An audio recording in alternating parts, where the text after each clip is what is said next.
சேலம் மாவட்டம் பனமரத்துப்பட்டியில் உள்ள ஒரு துவக்கப்பள்ளிக்கு கட்டடம் கட்ட 1962ஆம் ஆண்டு அப்போதைய ஊராட்சி தலைவர் சீனிவாசன் உட்பட சிலர் நிதி திரட்டும் பணியில் ஈடுபட்டனர்.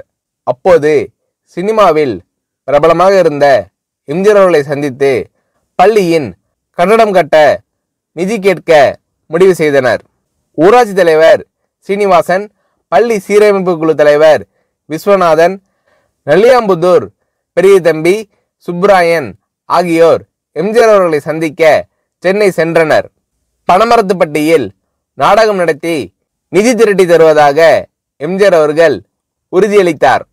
அதன்படி எம்ஜிஆர் அவர்களின் நாடக கம்பெனியின் பிரபலமான சுமைதாங்கி என்ற நாடகத்தை பனமரத்துப்பட்டியில் நடத்தி பள்ளியின் கட்டடம் கட்ட நிதி திரட்டி தந்தார் எம்ஜிஆர் அவர்கள்.